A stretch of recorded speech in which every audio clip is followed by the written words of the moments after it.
the standard deviation of ungroup data, use this formula, where S stands for standard deviation, summation of D squared is the square deviation, N is the number.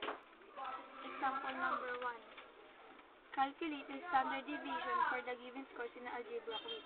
18, 20, 22, 15, 16, 12, 17, 21, 10, 19. I-add mo lahat yan, tapos i-divide mo sa kung ilan sila, tapos makukuha mo na yung 17 na mean.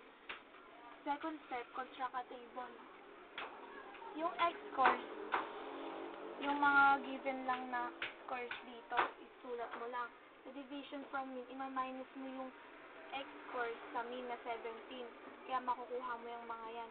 Sa square deviation naman, i-squared mo lang yung deviation from mean. Pag na-squared mo na yan lahat, i-add mo sila, tapos makukuha mo na yung 134 na summation of D squared.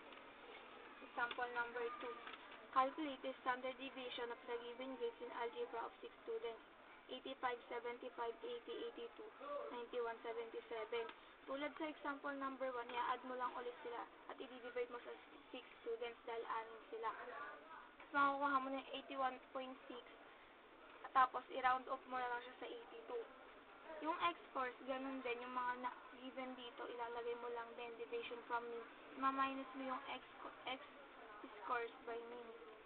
Sa square division, squared mo yung mga nasa division from mean, tapos yung summation of D squared, makuha mo na yung 168 pag inad mo silang lahat yung division. Yung square division. Yun na.